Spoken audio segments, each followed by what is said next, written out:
Captain Sarah Mitchell adjusted her civilian clothes one last time as she walked through the busy terminal at Denver International Airport. Her short brown hair was pulled back in a simple ponytail, and she wore jeans and a plain blue sweater that made her look like any other traveler heading home for the holidays. She carried a small backpack and moved with quiet confidence through the crowds of people rushing to catch their flights. Sarah was heading back to San Diego after spending 2 weeks visiting her elderly grandmother in Colorado. It had been a peaceful break from her demanding career as a Navy SEAL aviator, one of only a handful of women to ever earn both the SEAL Trident and Naval Aviator wings. But she never talked about her military service with strangers. Most people assumed she was just another young professional traveling for work or family. The December afternoon was gray and cold outside, with snow beginning to fall across the runways. Sarah checked her boarding pass for Flight 447 to San Diego and made her way toward Gate B-23. The flight was scheduled to depart at 4:15 p.m., and it was already 3:30. She wanted to grab a coffee before boarding. As she stood in line at the coffee shop, Sarah noticed 3 men sitting together near the gate. They wore dark clothes and kept checking their phones nervously. Something about their behavior caught her attention.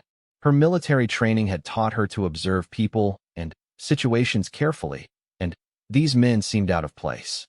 They weren't reading books or magazines like other passengers. They weren't talking to each other much either. Instead, they kept looking around the terminal and watching the gate area.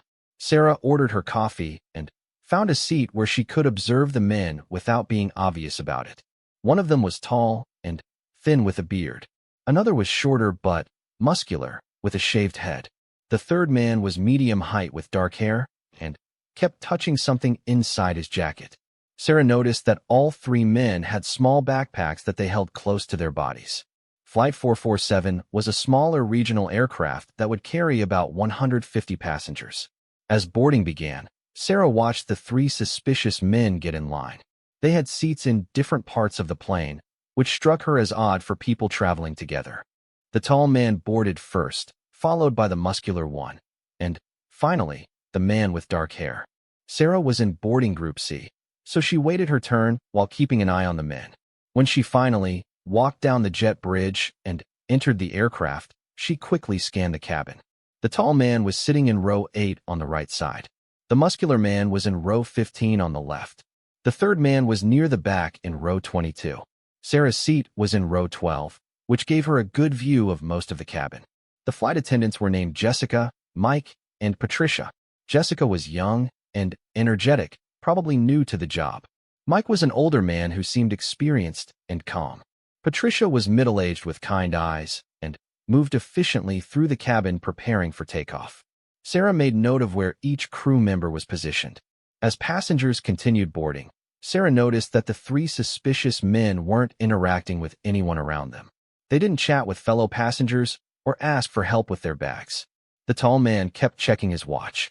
The muscular man was reading what looked like a technical manual. The man in the back was staring out the window but seemed tense. Captain Rodriguez announced from the cockpit that they would be departing on time despite the snow. The weather was expected to clear during their flight to San Diego. Sarah listened carefully to his voice and tone.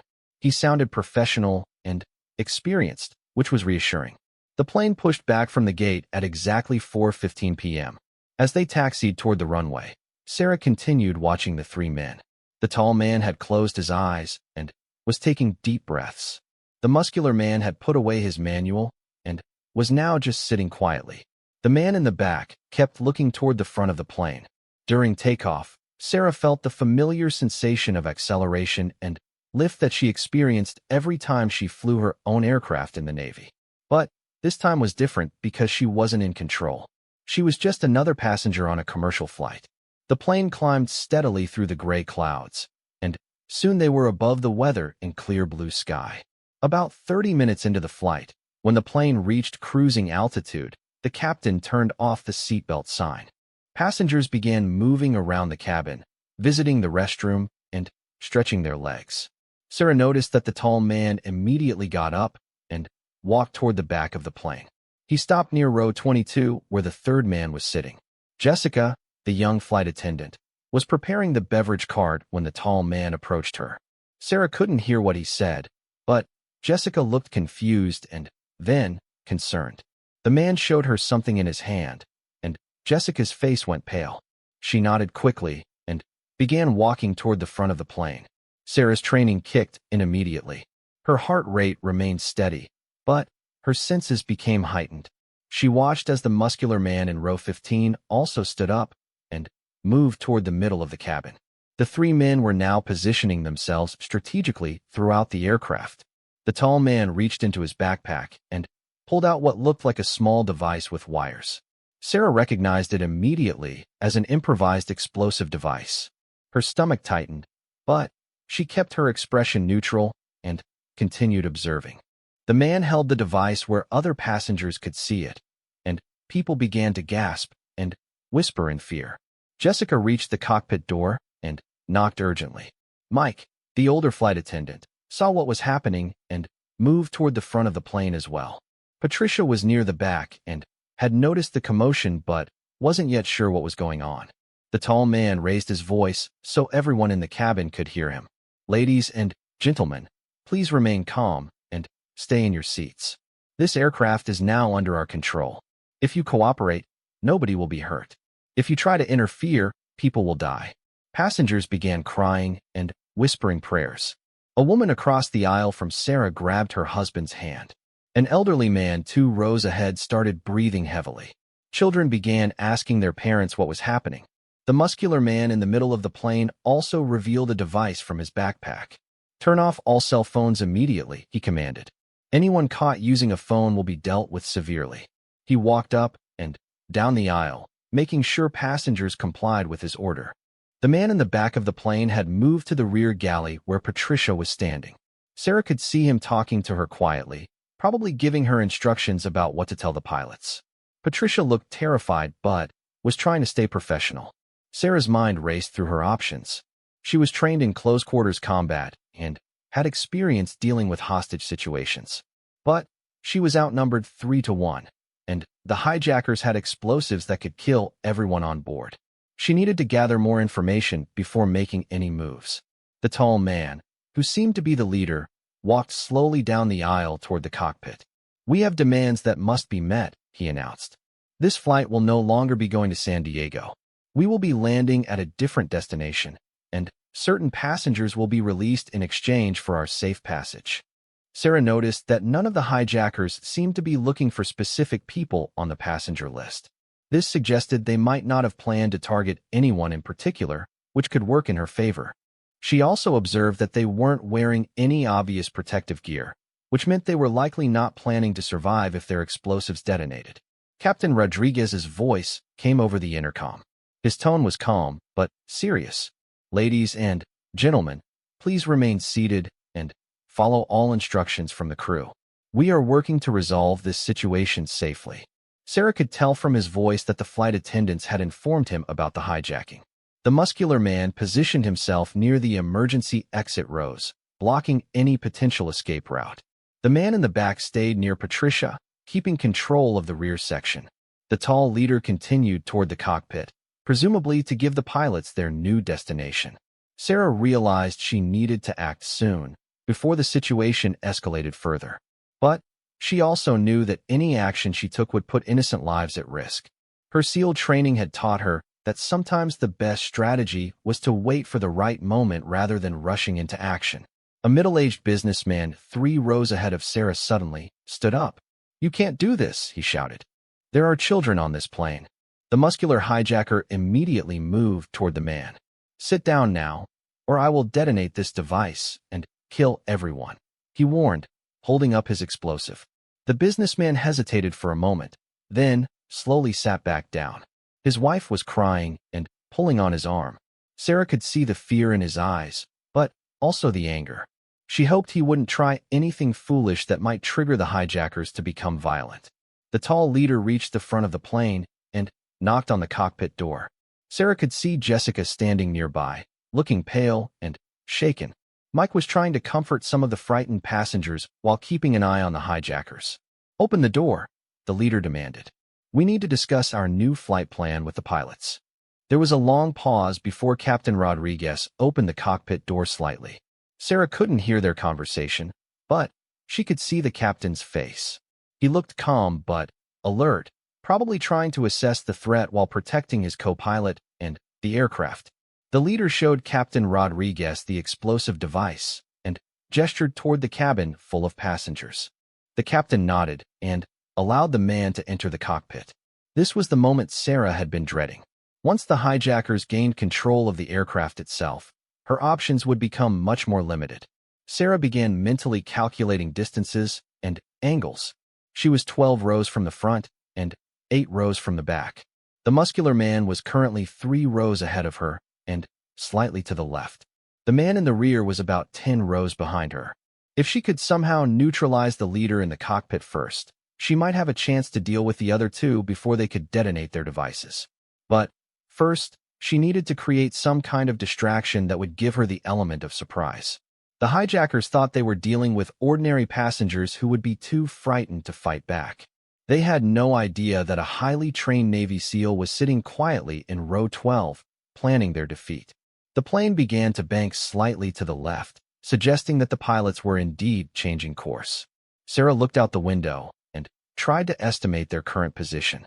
They had been flying for about an hour, so they were probably somewhere over Utah or Nevada. If the hijackers were planning to land at a remote location, it would make rescue much more difficult. A young mother near the front of the plane was trying to keep her toddler calm. The child was beginning to cry, sensing the tension in the cabin. The muscular hijacker walked toward them with an annoyed expression. "Keep that child quiet," he demanded. "Any noise that interferes with our operation will have consequences." The mother tried to comfort her son, but he continued crying. Other passengers were becoming more agitated, and Sarah could feel the tension building throughout the cabin. She knew that frightened people sometimes did unpredictable things, which could complicate her plans.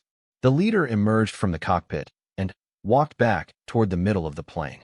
He seemed satisfied with whatever he had discussed with the pilots. "We will be landing in approximately 2 hours," he announced.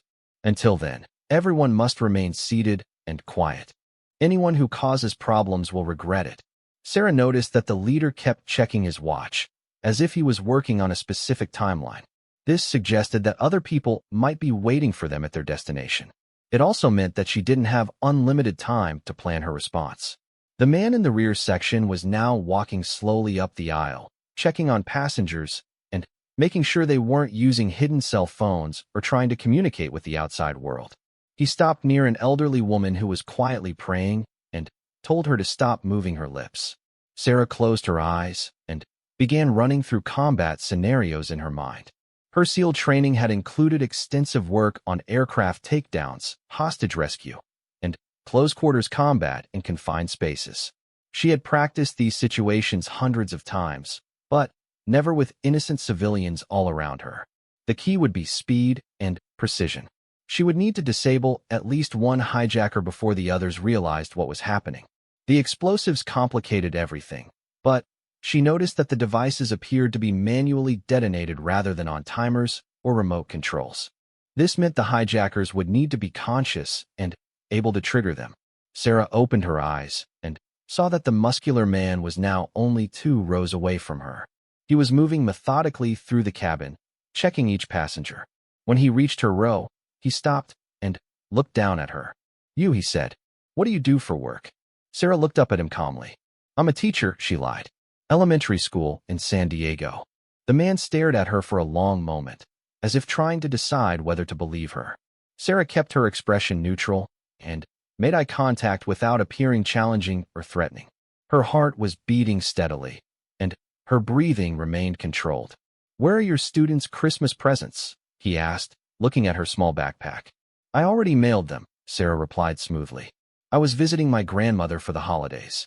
The hijacker nodded and moved on to the next row. Sarah had passed his test, but she knew she needed to be even more careful now. He might be paying closer attention to her than to other passengers.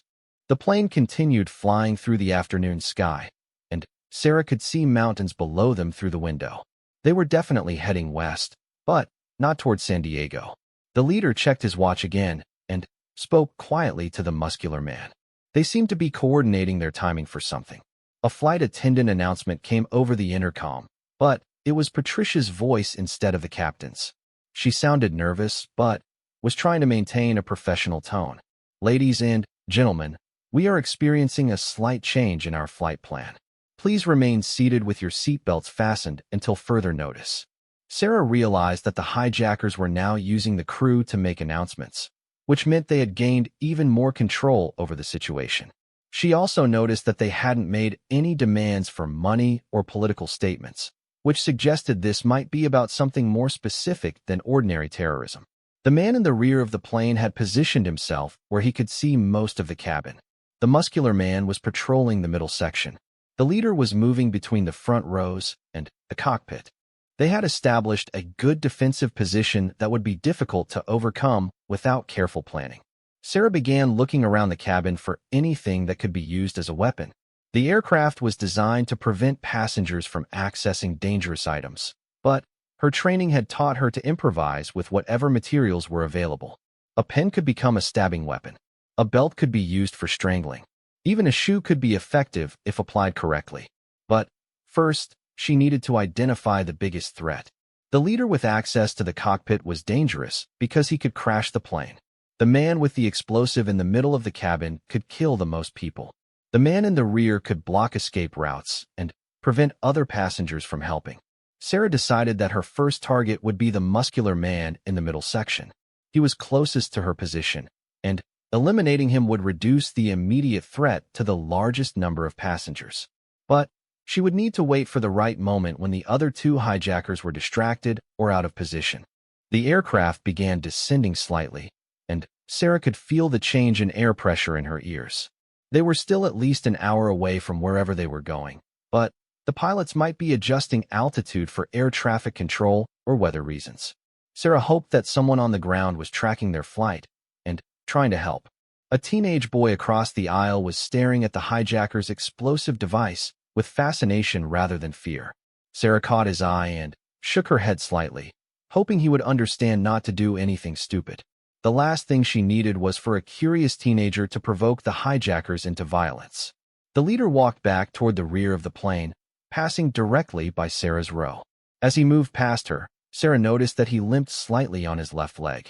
This could be useful information if she ended up in hand-to-hand combat with him. A person with an injured leg would have reduced mobility and balance. Patricia was now sitting in a jump seat near the rear galley, closely watched by the man positioned there. Mike was near the front, probably being used to relay messages to the pilots. Jessica was in the middle section, keeping passengers calm while the muscular hijacker maintained control. Sarah realized that the flight crew was being used strategically by the hijackers. By controlling the attendants, they could manage the passengers more effectively while keeping their own hands free for other tasks. This showed a level of planning and intelligence that made them more dangerous than ordinary criminals. The young mother with the toddler was still struggling to keep her child calm. The boy had stopped crying but was clearly upset and confused. Sarah felt a surge of protective anger toward the hijackers for putting innocent people, especially children, in this situation. But she channeled that emotion into focused determination rather than reckless action. Captain Rodriguez's voice came back over the intercom. "Ladies and gentlemen, we are beginning our descent toward our destination. Please ensure your seatbelts are fastened and your seats are in the upright position. Flight attendants, please prepare the cabin for landing." This announcement told Sarah several important things. First, they were approaching wherever the hijackers wanted to go. Second, the pilots were still following standard procedures, which meant they probably weren't planning to crash the plane. Third, the hijackers were confident enough about their control to allow normal landing preparations. The muscular man walked back towards Sarah's section, checking that passengers were following the seatbelt instructions. This time, he barely glanced at her, apparently satisfied that she was just another frightened passenger. Sarah used this opportunity to observe him more carefully. He was about 6 feet tall and probably weighed around 200 pounds. His movements suggested military or law enforcement training, but he wasn't as alert as Sarah would have expected from a current soldier or police officer. He might be a veteran who had been out of service for a while, or someone who had received basic combat training but wasn't a specialist. More importantly, Sarah noticed that he carried the explosive device in his right hand while using his left hand to gesture and maintain balance. This suggested he was right-handed, which meant she should attack from his left side where his response would be slightly slower. The device itself appeared to be a basic improvised explosive, probably made from commercial materials rather than military-grade substances. This meant it was dangerous, but might not be as devastating as the hijackers claimed. It also meant that if she could grab it quickly, she might be able to prevent detonation even if the man tried to trigger it. Sarah began timing the hijacker's movements through the cabin. He seemed to follow a pattern, spending about 3 minutes in each section before moving to the next area. The leader was also following a routine, checking with the pilots every 10 to 15 minutes before patrolling different parts of the plane. The man in the rear stayed in position most of the time, but occasionally walked forward to communicate with the other two. Sarah realized that if she could time her attack to coincide with one of these communication breaks, she might be able to deal with the muscular man while the others were distracted. The plane continued descending, and Sarah could now see desert landscape below them. They were somewhere in the southwestern United States, probably Nevada or Arizona. The terrain looked remote and mountainous, which confirmed that the hijackers were planning to land somewhere away from major cities and airports. A businessman near the front of the plane suddenly stood up and started walking toward the restroom. The leader immediately blocked his path and ordered him to sit back down. "No one leaves their seat without permission," the leader said firmly. "If you need to use the restroom, raise your hand and wait for approval." The businessman looked frustrated but complied with the order. Sarah noted that the hijackers were becoming more strict about passenger movement as they approached their destination. This suggested they were worried about losing control during the most critical phase of their operation. The muscular man was now moving toward the front of the plane, which put him farther away from Sarah's position. This wasn't ideal for her attack plan, but it did give her a chance to observe the man in the rear more carefully. He appeared to be the least experienced of the three, checking his watch frequently and looking nervous about their timeline. Sarah decided to adjust her strategy. Instead of targeting the muscular man first, she would try to take out the nervous man in the rear when he made his next communication trip toward the front. This would eliminate the least dangerous hijacker first, but it would also give her access to the rear section of the plane where she might have more room to maneuver. The key would be creating a distraction that would draw the other two hijackers' attention away from the rear of the plane. Sarah looked around for something that might cause a commotion without putting passengers in immediate danger. She noticed that the teenage boy across the aisle was still watching everything with intense curiosity. His parents were trying to keep him quiet, but he seemed more excited than frightened by the situation. Sarah caught his attention again, and this time gestured slightly toward the rear of the plane. The boy looked confused but interested. Sarah made a subtle pointing motion toward the nervous hijacker, then held up 5 fingers to indicate he should wait 5 minutes. The teenager's eyes widened as he realized that Sarah was planning something, but he nodded slightly to show he understood. Sarah then looked at the elderly man 2 rows ahead who had been breathing heavily earlier. He appeared to be having some kind of anxiety attack, and his wife was trying to comfort him. Sarah realized that if his condition got worse, it would naturally draw the hijackers' attention to the front of the plane. The plane banked sharply to the right, beginning its final approach to wherever they were landing. Sarah could see an airstrip ahead in the distance, surrounded by desert and mountains. It looked like a small private airport, probably chosen because it would be isolated from law enforcement and emergency responders. The leader announced that they would be landing in 10 minutes and ordered everyone to prepare for touchdown. Sarah knew that this was probably her last chance to act while they were still in the air. Once the plane landed, the hijackers would have backup support and better control of the situation. The muscular man was now walking back toward the middle section, and the nervous man in the rear was getting ready to move forward for another communication check. Sarah took a deep breath and prepared to put her plan into action. She caught the teenager's eye one more time and held up 3 fingers, then 2, then 1. The boy tensed up, ready to play his part in whatever Sarah was planning. The elderly man's breathing was getting worse, and his wife was becoming more frantic in trying to help him.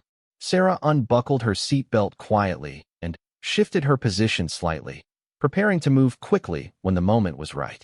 Her military training had taught her that the most dangerous time in any operation was the moment of transition from planning to action, but she was ready. The nervous hijacker started walking toward the front of the plane, just as Sarah had predicted. The muscular man was checking passengers in the middle section. The leader was focused on the cockpit and preparing for landing. It was time to strike. Sarah stood up suddenly and stepped into the aisle, moving toward the rear of the plane with quick, controlled movements. Her years of combat training took over as she approached the position where the nervous hijacker had been standing just moments before. Sarah moved down the aisle with the smooth efficiency of someone who had trained for exactly this type of situation thousands of times. The nervous hijacker was halfway toward the front of the plane when she reached his abandoned position near the rear galley. Patricia, the flight attendant, looked up at Sarah with confusion and fear. "Stay calm and get down," Sarah whispered to Patricia. "I'm military. This will be over soon." Patricia's eyes widened, but she nodded and crouched behind the galley counter. Sarah positioned herself where the hijacker would return, knowing he would be focused on getting back to his post rather than expecting any threat from a passenger. At that moment, the elderly man near the front of the plane began having what appeared to be a heart attack. His breathing became labored, and he clutched his chest, causing his wife to scream for help. "Please, someone help my husband. He can't breathe." The commotion immediately drew the attention of both the leader and the muscular hijacker. They moved toward the front of the plane to deal with the medical emergency, just as Sarah had hoped. The nervous hijacker in the aisle turned around and started hurrying back toward his position, concerned that he might be needed. Sarah pressed herself against the side of the galley and waited. When the nervous hijacker passed her position, she struck with lightning speed. Her left hand grabbed his wrist holding the explosive device, while her right hand delivered a precise strike to the side of his neck, targeting the carotid artery. The man dropped immediately, unconscious before he could make a sound. Sarah caught the explosive device as it fell from his hand and quickly examined it. Her training in bomb disposal told her it was a simple device with a manual trigger. She carefully disabled the firing mechanism and set it aside, then zip-tied the unconscious hijacker's hands behind his back using plastic ties from the galley supply kit. The whole encounter had taken less than 15 seconds, and neither of the other hijackers had noticed what happened. They were still focused on the medical emergency at the front of the plane, where the elderly man was now receiving help from Mike, the experienced flight attendant. Sarah moved quickly to Patricia. "Do you have any way to communicate with the pilots without the hijackers knowing?" she whispered. Patricia nodded and pointed to a discreet intercom panel hidden behind the galley. "There's an emergency line, but they'll hear it if we use the regular system. Can you tell them that one hijacker is down and I'm moving on the others? Tell them to be ready for anything." Patricia picked up the emergency handset and spoke quietly into it. Sarah could see Captain Rodriguez in the cockpit turning slightly, and she knew the message had been received. Now she had to move on the other two hijackers before they realized their partner was missing. The muscular hijacker was still near the front, helping to deal with the medical emergency. The leader had returned to the cockpit area, probably to update the pilots on their landing approach. Sarah realized this might be her only chance to take out the muscular man while he was isolated from his partner. She moved forward through the cabin, staying low and using the seats for cover. Most passengers were still focused on the elderly man's medical crisis, which provided good distraction for her approach. The teenager who had helped create the diversion caught her eye and gave her a subtle thumbs up. Sarah reached row 15, where the muscular hijacker had originally been sitting. His backpack was still there, and she quickly searched through it.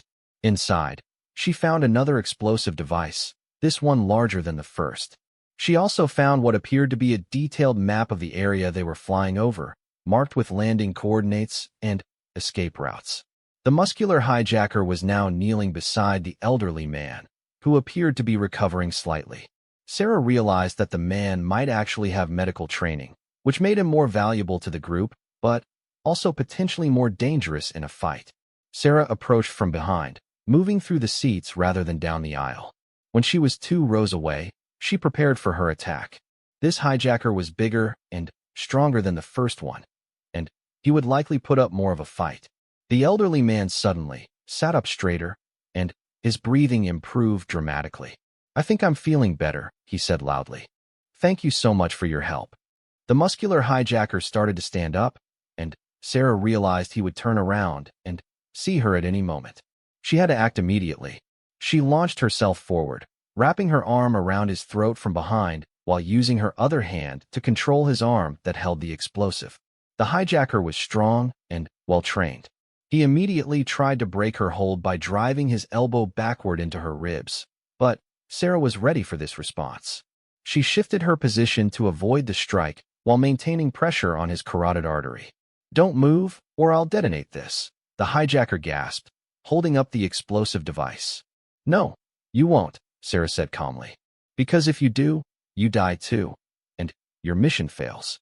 The hijacker struggled for a few more seconds, but Sarah's training in martial arts and close-quarters combat was superior.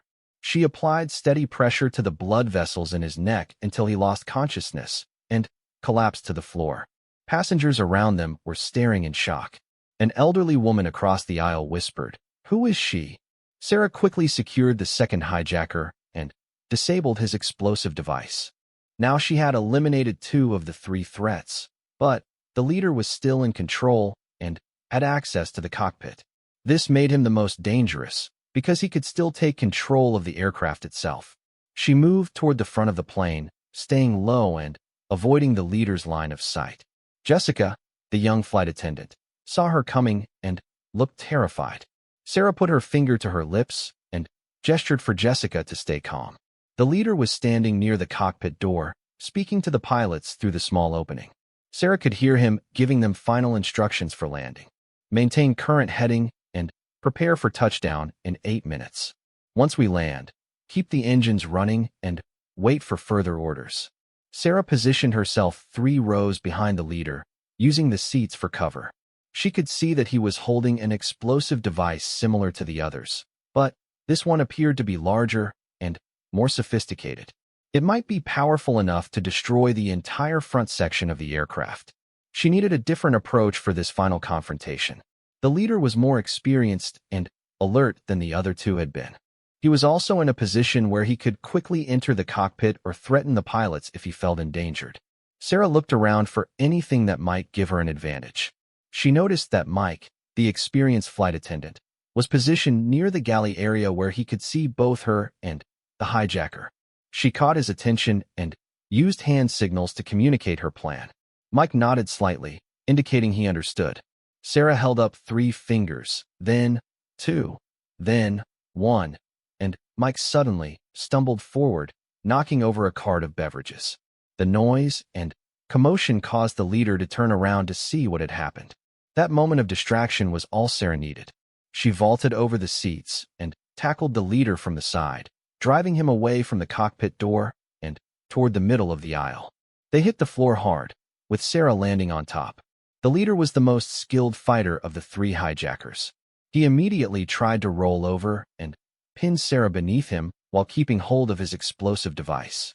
Sarah countered by using her legs to control his hips and prevent the roll, while her hands fought for control of the explosive. "You have no idea what you're interfering with," the leader growled through clenched teeth. "This is bigger than just one airplane." "I don't care," Sarah replied, applying a joint lock to his wrist. "You've threatened innocent people, and that's all I need to know." The leader suddenly released the explosive device and tried to grab Sarah's throat with both hands. This was exactly what she had been waiting for.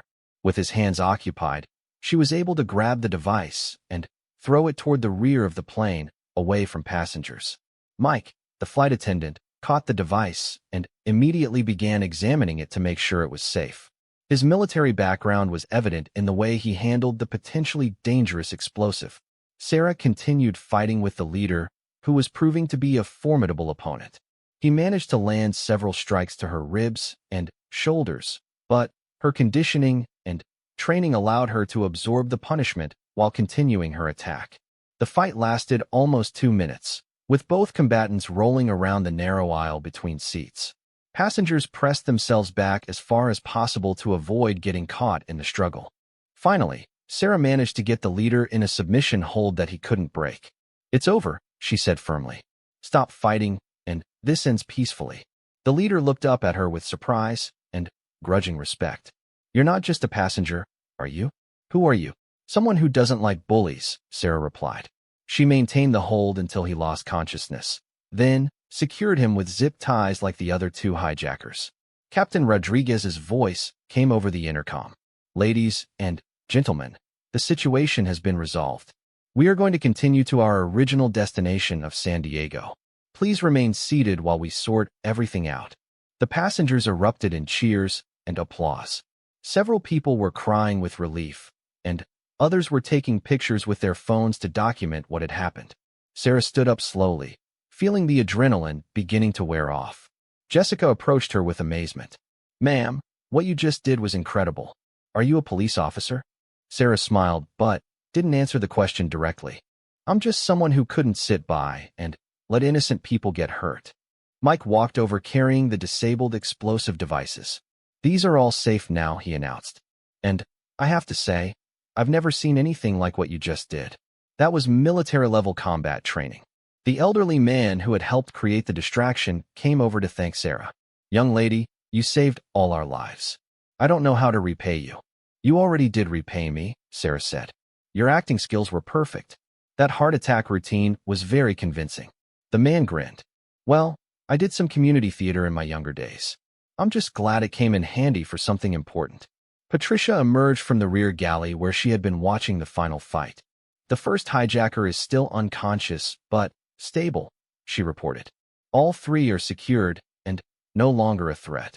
Captain Rodriguez left the cockpit and walked back to check on the situation. He was a distinguished-looking man in his 50s with gray hair and kind eyes. I want to personally thank whoever was responsible for ending this crisis, he said. Sarah stepped forward. That would be me, Captain. The hijackers are neutralized, and their weapons are disabled. Captain Rodriguez studied her carefully. Miss, what you did required exceptional training and courage. May I ask what your background is?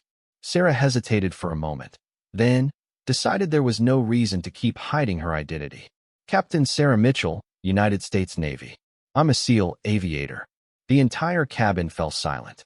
Even people who had been taking phone calls or texting stopped what they were doing. The revelation that a Navy SEAL had been sitting quietly among them the whole time was almost as shocking as the hijacking itself.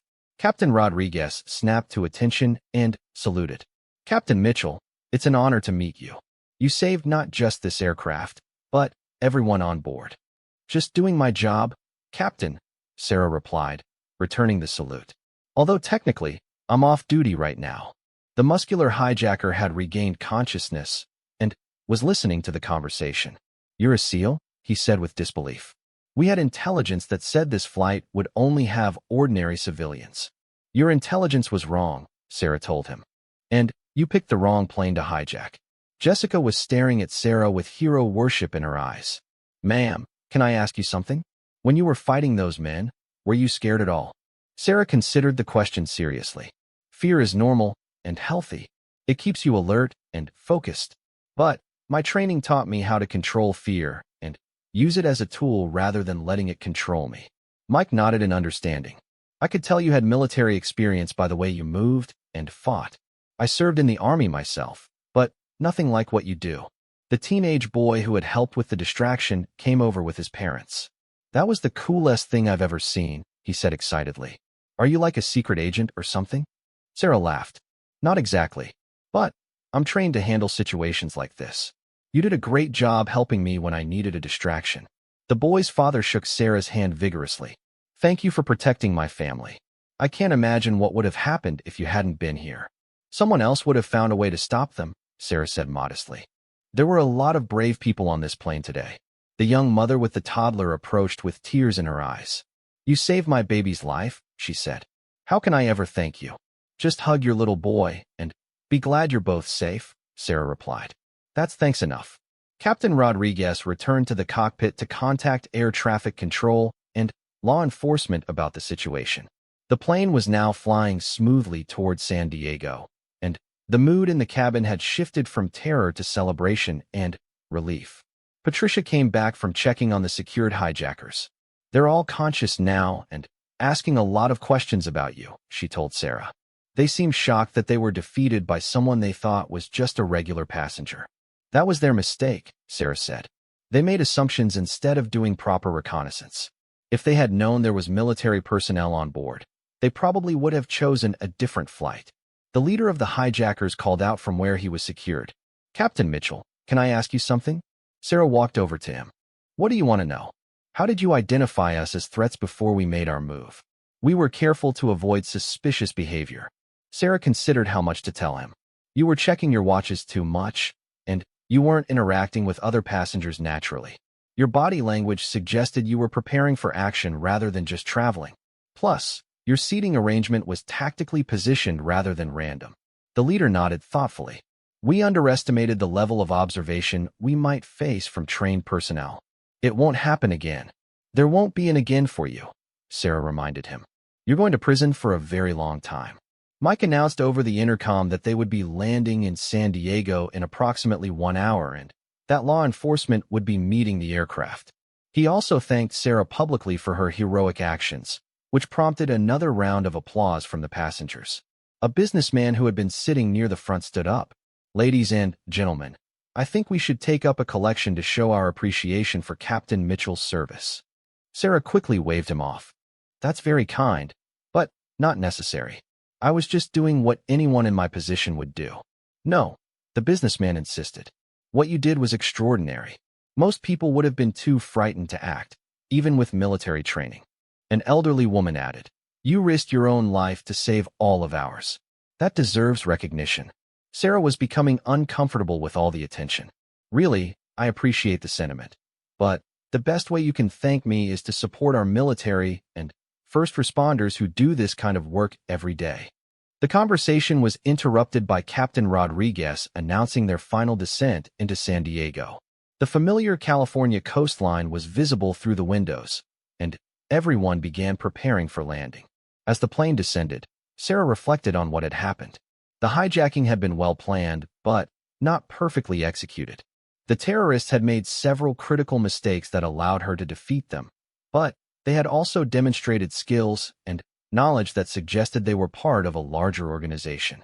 The muscular hijacker had mentioned intelligence about the flight passengers, which meant someone had been gathering information about who would be traveling. The leader had talked about the situation being bigger than just one airplane, suggesting this might have been part of a larger plot. Sarah made mental notes about everything she had observed during the confrontation. The FBI would want detailed information about the hijackers' methods, equipment, and any intelligence they might provide about other threats. The plane touched down smoothly at San Diego International Airport, and Captain Rodriguez announced that they should remain seated until law enforcement could board and secure the scene. Through the windows, Sarah could see FBI vehicles, police cars, and emergency response teams waiting on the tarmac. Jessica came over to Sarah one more time. Captain Mitchell, I just want you to know that you're my hero. I'm thinking about joining the military myself after seeing what you did today.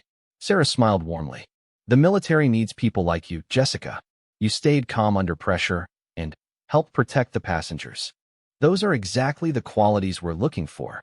The aircraft came to a stop at the gate, and FBI agents immediately boarded to take control of the hijackers and begin their investigation. The lead agent introduced himself as Special Agent Johnson and thanked Sarah for her intervention. Captain Mitchell, we're going to need to debrief you extensively about this incident, Agent Johnson said. Your observations and actions will be crucial for our investigation. Of course, Sarah replied. I'm ready to provide whatever information you need. As the hijackers were led off the plane in handcuffs, the leader looked back at Sarah one more time. This isn't over, Captain. There are others who will continue what we started. Agent Johnson made note of the comment and assured Sarah that they would investigate any larger threats. The passengers were allowed to disembark after giving initial statements to law enforcement. As Sarah walked through the jet bridge into the terminal, she was surrounded by news reporters who had somehow learned about the incident. Cameras flashed, and microphones were thrust toward her face. Captain Mitchell, can you tell us what happened on the plane? How were you able to defeat 3 armed terrorists by yourself? What message do you have for other military personnel? Sarah politely declined to comment and referred all questions to the FBI and Navy public affairs offices. She had learned early in her career that media attention could be both helpful and problematic, and this situation required careful handling. Her commanding officer, Admiral Thompson, was waiting in the terminal with a Navy public affairs officer and legal counsel. "Captain Mitchell, good work today," he said with a firm handshake. "The Navy is proud of what you accomplished." "Thank you, sir. I was just in the right place at the right time." "No," Admiral Thompson said seriously. "You were the right person in a terrible situation, and you handled it exactly as we would expect from one of our finest officers." As Sarah walked through the airport toward baggage claim, passengers from the flight continued to approach her with thanks and praise. Children asked for autographs, and adults wanted to shake her hand or take pictures. The teenage boy who had helped her ran up with his parents. "Captain Mitchell, wait. I wanted to ask you something important." Sarah stopped and gave him her full attention. "What's your question?" "I want to be a Navy SEAL someday. What advice would you give me?" Sarah thought carefully about her answer.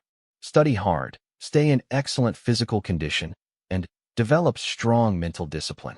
But, most importantly, make sure you're doing it for the right reasons. It's about serving others and protecting people who can't protect themselves." The boy nodded seriously and shook her hand. "I will, ma'am. Thank you for showing me what a real hero looks like." As Sarah finally reached baggage claim, she reflected on the day's events. She had started the morning as a granddaughter visiting family in Colorado. She was ending the day as a national hero who had saved 150 innocent lives from terrorist attack. But, for Sarah, the most important part wasn't the recognition or the media attention. It was the knowledge that everyone on Flight 447 would be going home safely to their families tonight. That was what her training and service were really about, and it made everything worthwhile. Her phone buzzed with text messages from fellow SEAL team members who had seen the news. "Heard you had some excitement on your flight home. Leave it to you to find trouble even on vacation." Sarah smiled and typed back, "Just keeping my skills sharp. You know how it is." Tomorrow, there would be extensive debriefings, interviews with investigators, and probably more media attention. But tonight, she was looking forward to getting home to her own apartment, calling her grandmother to let her know she was safe, and sleeping in her own bed. As she collected her luggage and headed toward the exit, Sarah noticed that several passengers from her flight were still in the baggage claim area, apparently waiting for her. When they saw her approaching, they began applauding again. The elderly man who had helped with the distraction stepped forward as their spokesperson. "Captain Mitchell, we wanted to present you with something before you left." He handed her a handwritten note signed by every passenger on the flight.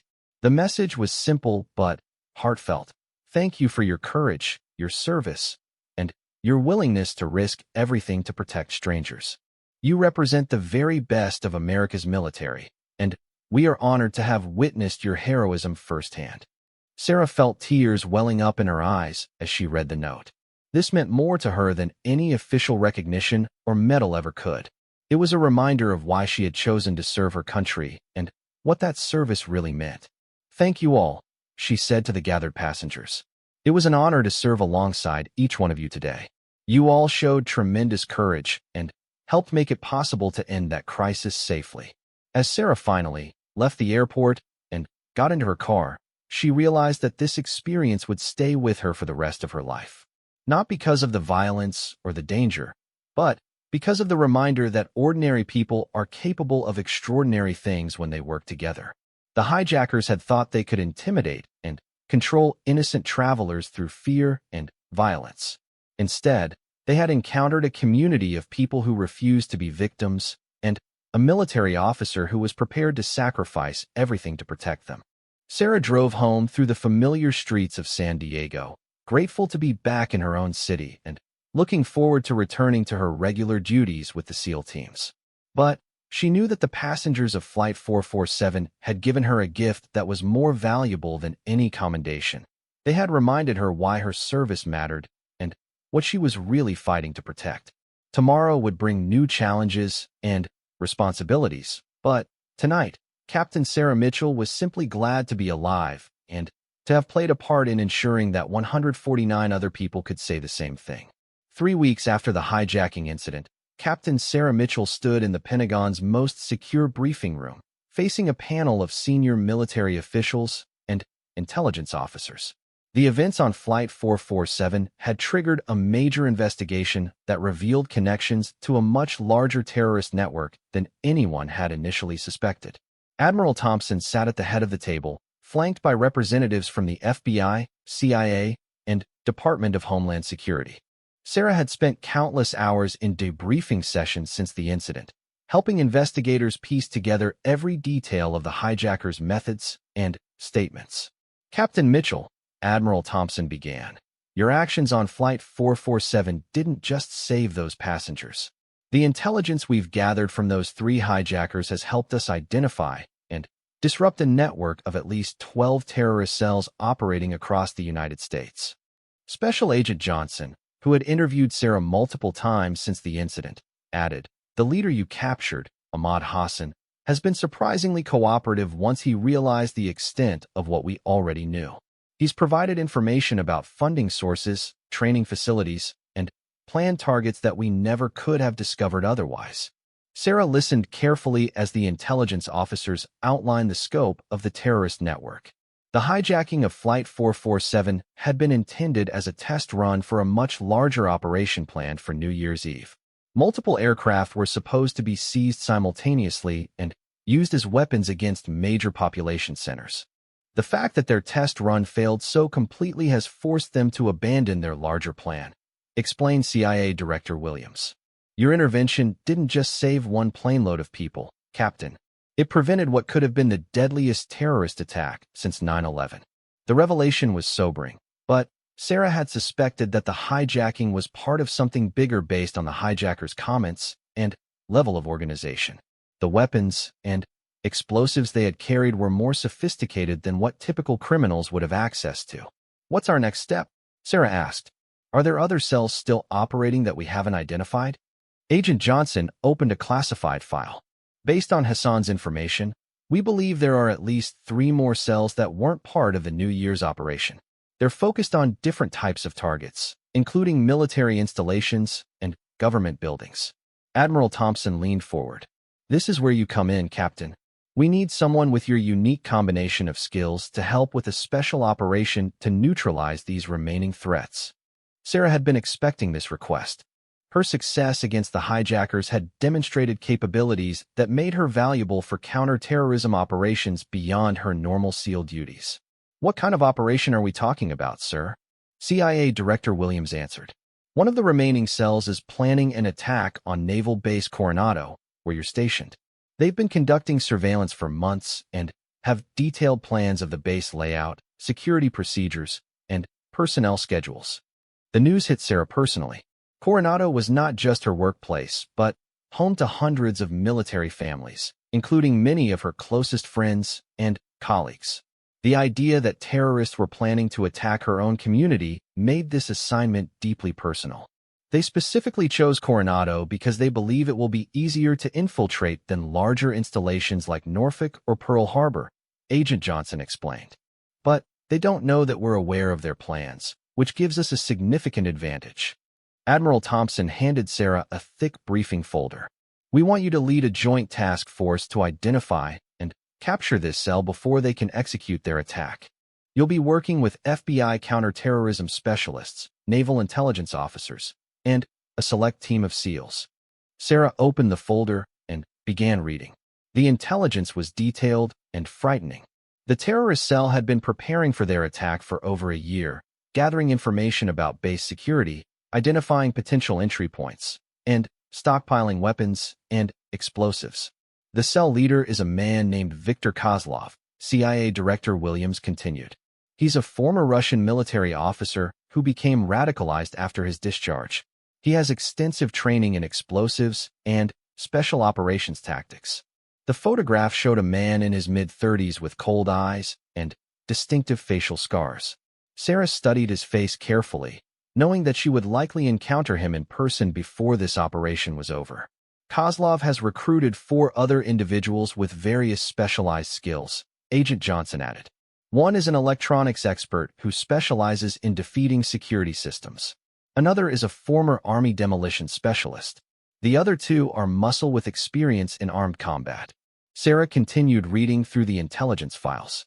The terrorists had been living in San Diego for months, establishing cover identities and blending into the local community. They had jobs, rental apartments, and even social relationships that helped them appear legitimate. How long do we have before they plan to attack? Sarah asked.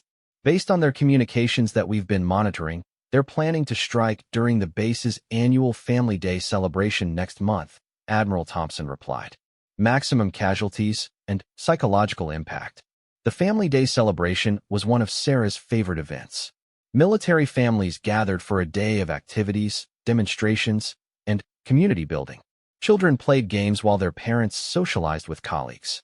The thought of terrorists targeting such an innocent gathering filled Sarah with determination to stop them.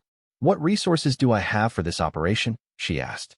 Whatever you need, Admiral Thompson said firmly. This is a Priority 1 mission with full support from every relevant agency. You'll have access to surveillance teams, technical specialists, and whatever backup you require. CIA Director Williams added. We're also coordinating with local law enforcement to ensure that when we move against the cell, we can arrest all members simultaneously. We can't afford to let any of them escape to warn other groups. Sarah spent the next hour reviewing detailed intelligence about each member of the terrorist cell. The electronics expert, David Park, was a Korean-American who had been dishonorably discharged from the Air Force for selling classified information. The demolition specialist, Marcus Webb, was a former Army sergeant who had become involved with extremist groups after struggling with PTSD. The two muscle members were brothers named Carlos and Miguel Santos, who had immigrated from El Salvador and had been recruited by the cell through a combination of financial incentives and threats against their family members still living abroad. The Santos brothers might be our best opportunity for intelligence gathering, Agent Johnson suggested. They seem to be involved primarily for money rather than ideology, which means they might be willing to cooperate if approached correctly. Sarah nodded. What about their surveillance of the base? Do we know their specific methods and schedules? They've been using a combination of direct observation and electronic surveillance, CIA Director Williams replied. Park has hacked into some of the base's security cameras, and they've been conducting physical reconnaissance during public events and visiting hours. The briefing continued for another 2 hours, covering every aspect of the terrorist cell's organization, capabilities, and plans. By the end, Sarah had a comprehensive understanding of the threat and what would be required to neutralize it. When do I start? She asked. Tomorrow, Admiral Thompson replied. You'll be working out of a joint operations center that we've established at the FBI field office in San Diego. Your team is already being assembled and briefed on the mission parameters. As the meeting concluded, Sarah reflected on how much her life had changed since that flight from Denver. 3 weeks ago, she had been a SEAL aviator focused on her regular military duties. Now she was leading a counter-terrorism operation to protect her own base and community.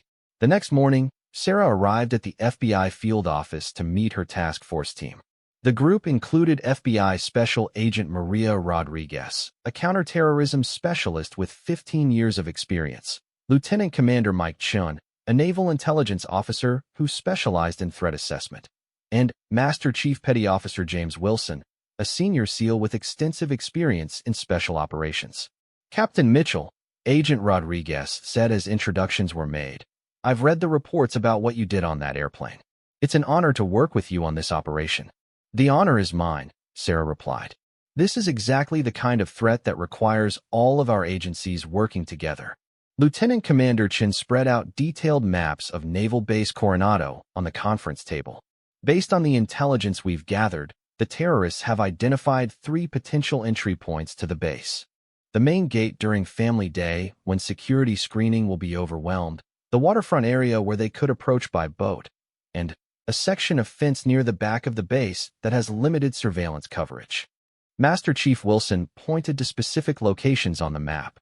We've already begun increasing security at all 3 points without making it obvious that we know about the threat.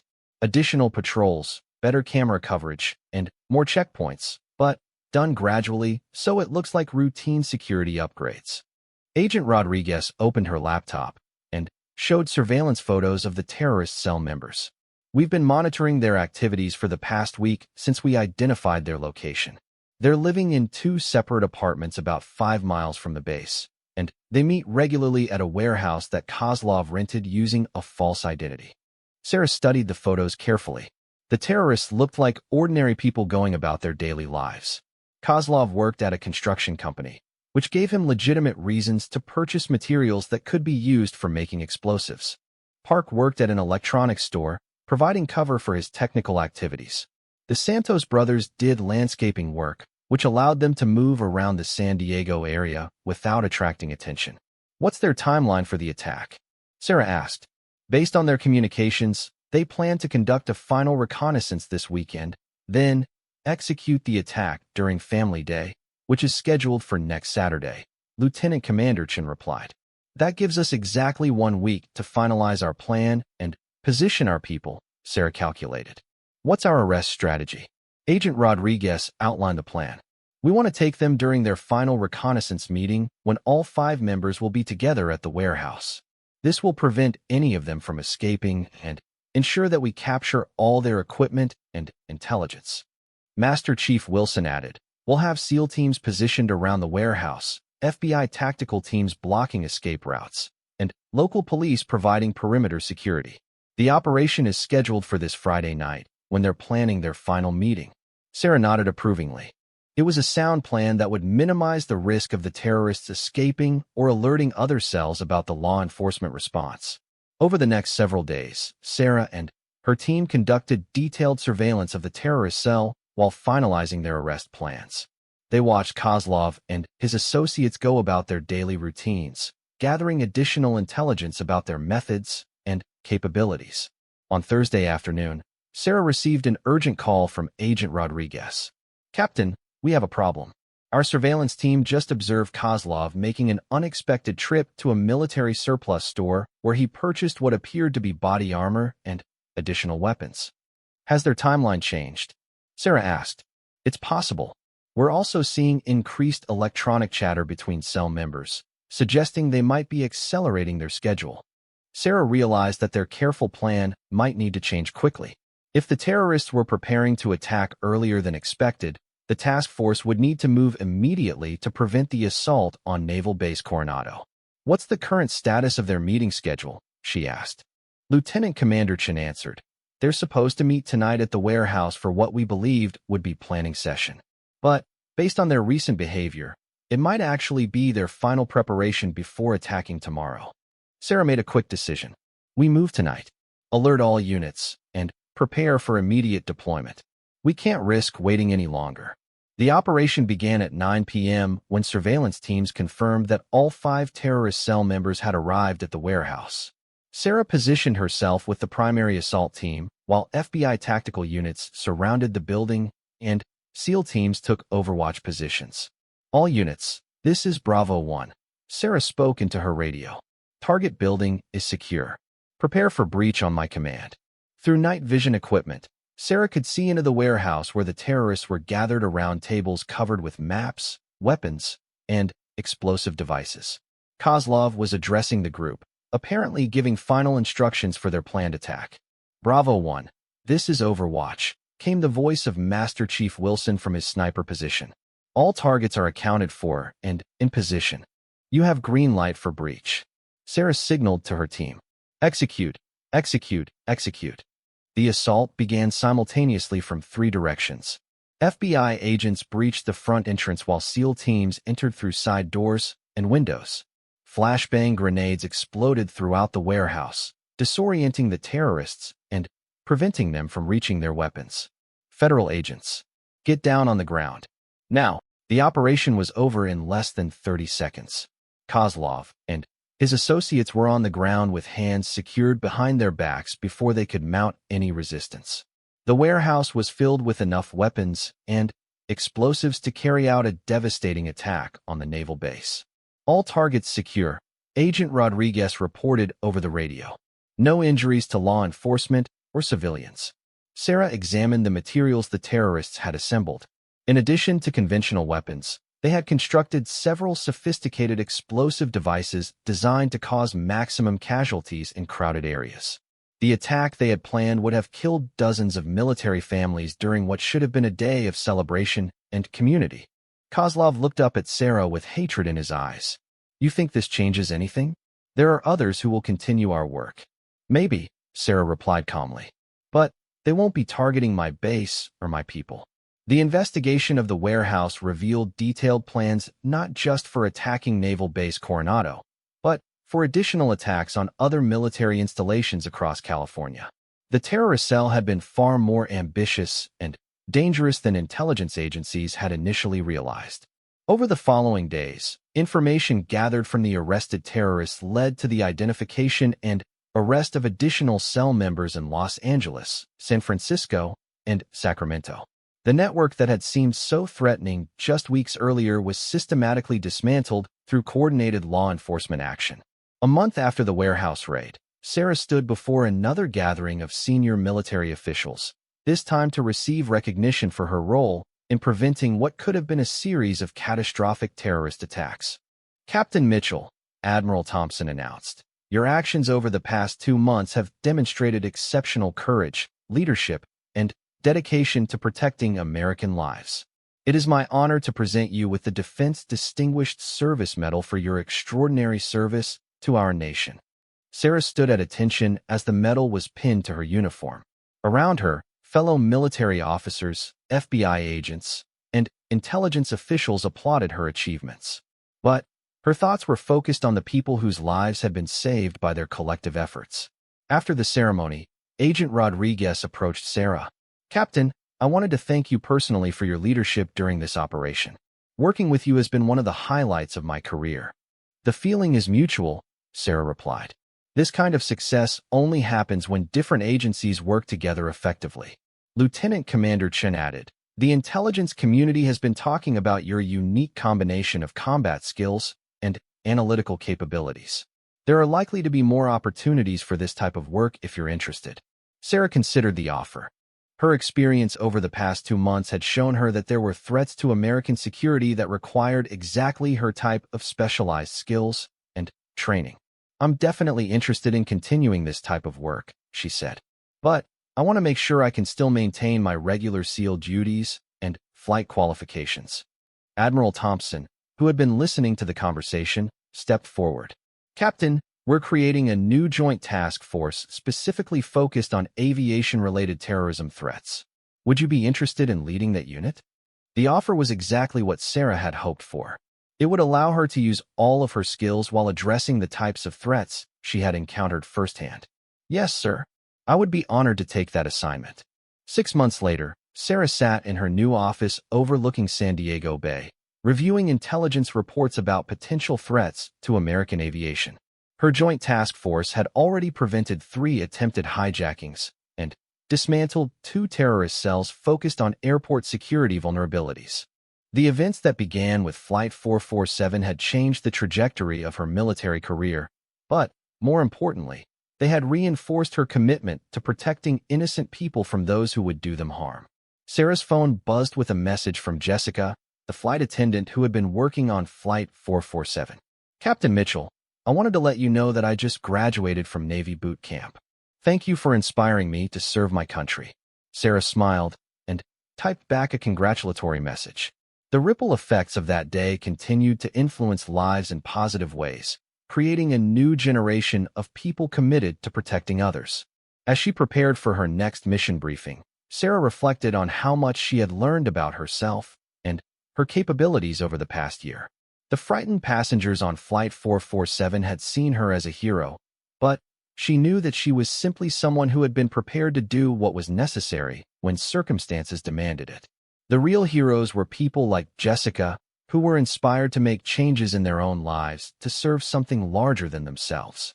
They were the passengers who had helped create distractions when needed and supported each other during a terrifying experience. They were the law enforcement officers and intelligence analysts who worked tirelessly to identify and neutralize threats before they could harm innocent people. Sarah's intercom buzzed with notification that her team was ready for the afternoon briefing on a new potential threat. She gathered her files and headed to the conference room, ready to continue the work of protecting American skies and the people who traveled them. The hijacking of Flight 447 had ended in just a few hours, but the mission it had started would continue for as long as there were people willing to threaten innocent lives. Sarah was prepared to be part of that ongoing fight for as long as her country needed her skills and service. As she entered the briefing room where her team was waiting, Sarah thought about the note that the passengers had given her at the San Diego airport. Their words reminded her that every person she helped protect had their own family, dreams, and contributions to make to the world. That was what made her work meaningful, and it was why she would never stop fighting for those who couldn't fight for themselves. Whether in the air as a pilot, underwater as a SEAL, or in conference rooms planning counterterrorism operations, Captain Sarah Mitchell was exactly where she belonged, doing exactly what she was meant to do. The briefing began with reports of suspicious activity near several major airports, and Sarah listened carefully while formulating plans to address each potential threat. There was important work to be done, and she was ready to do it. Outside the conference room windows, commercial aircraft continued their regular patterns across San Diego's sky, carrying passengers who would never know how many people worked each day to ensure their safe arrival. For Sarah, that anonymity was perfect. The best security operations were the ones that prevented problems before anyone knew they existed. Her phone displayed a photo from the Family Day celebration at Naval Base Coronado that had taken place safely the previous weekend. Children played games while their parents enjoyed food and entertainment, completely unaware of the attack that had been planned against them. Sarah looked at the happy faces in the photo and felt the deep satisfaction that came from knowing her work had protected something precious and irreplaceable.